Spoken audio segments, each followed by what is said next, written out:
We're here in South Dakota, Castlewood on Clairmont Colony, and Dennis has worked with the farm manager, Matthew, out here. And Dennis, the corn is looking pretty good, isn't it? It is. Looks like it's planted somewhere between 32 and 34,000. But it's amazing, we're here on August 12th, and the corn is green from top to bottom. It's showing really good health. Dennis, tell us a little bit what the program was here. We put about 200 pounds of soft rock phosphate on last fall. We did put some turkey manure, about 3 tons on this spring. We also put bio-release in the starter with 10-34-0, micronutrient mix, and then we came back with Herbalite Plus with the Roundup, and we also came back with Biomineral 75. And we had the seed coating, bio-seed coat, didn't we, on the seed? Yep.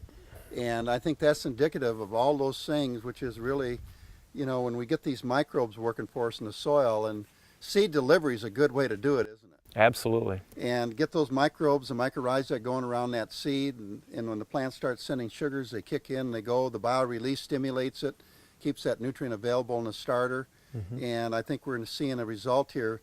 Dennis, this corn's going to yield pretty good, isn't it? Oh, I think so too. You know, You got a it guess could be here? around 250, I think. Okay, and we'll know when the yield monitor goes through. But really, it's really about getting the microbes diversified, and it's about mineral and the balance of the minerals, isn't it? Right. Everything needs to be functionally available, and if it's not available, what good does it do? Yeah. So Now, what is the benefit of soft rock phosphate in a program like this? soft rock has many benefits. It's a combination of phosphorus and calcium and 55 different trace elements. But when you put the phosphorus and the calcium together, it's a slow release product, first of all, so it'll take 3 to 5 years to break down. By doing that, your phosphorus and your calcium and all your nutrients can be absorbed by that soil and attached to the CEC so that we don't lose them. Unlike your 1152O or 1846O, it pretty much, it's an immediate reaction. It becomes available and then it ties up also quite readily. And I think one of the key benefits of why we like to use it, it's a natural ore mined. It's in a prill. It's easy to apply either through a band or a broadcast. But it's got 55 trace elements or more in it, doesn't it? Right. And why are they important? All your trace elements are very important for enzyme functions. So many different enzymes that we don't even consider with those trace elements, and we're not putting them back, we're just taking them off. So by putting them back with soft rock phosphate, that's one of the best ways to do that. And also there was some ammonium sulfate used here, and we're finding that sulfur is very critical. It's the number 1/4 element, you know, that we got to think about.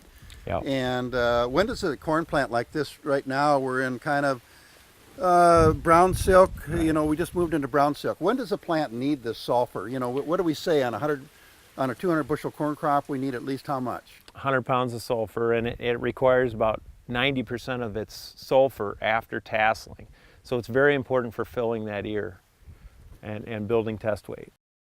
Now, another thing that Matthew did in the starter program is he put some molly. So why put molly in there? Why is that important? Molly's especially important for having efficient nitrogen use. It's important for 2 different nitrogenase and nitrobacter enzymes that are important for making that nitrogen available and not losing it and tying it up. So it's very important for nitrogen efficiency. Okay, and the bio-release we put in with the starter, then what is the function of that? Bio-release will act as basically it will neutralize that fertilizer, keeping it in a neutral charge so that it won't tie up. It won't be a positive charge, it won't be a negative charge, so that prevents tie-up, and then it also acts as a biostimulant.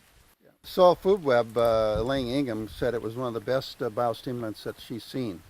Yep. And we also use that product in the fall for crop residue digestion, don't we? Yes, To help break down the residue. That's right. It's very effective at stimulating fungi and protozoa, which are responsible for breaking down residue. And the other thing that was used here, of course, was Herbalite Plus. So tell us a little about Herbalite Plus, how we use it and how it was used here. Herbalite Plus, we mainly use it with Roundup. It can be used with other herbicides. But the biggest thing with Herbalife Plus is that it has a high energy carbohydrate mixture, which it seems like the plant just will take it in, and you'll see a response with color. The plant will turn more of a green color, a darker green color, and you don't see that stall out that you see with AMS types of products.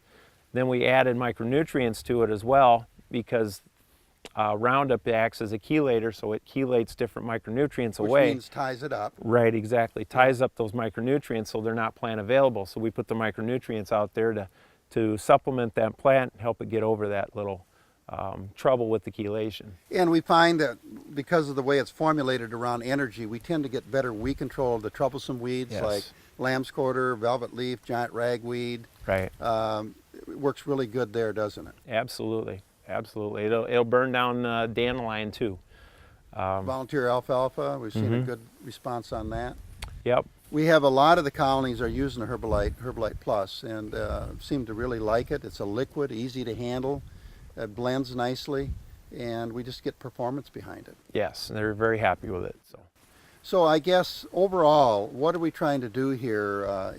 Working here, obviously the program seems to be working very well. If you look at the corn crop at this point, we're sitting here the 12th of August, and we're going to need some warm days here to get this finished and get this black layered and dented down. But we're really excited to see what the yield is going to be on this particular field. Now this field is also irrigated, right? Yes, it is.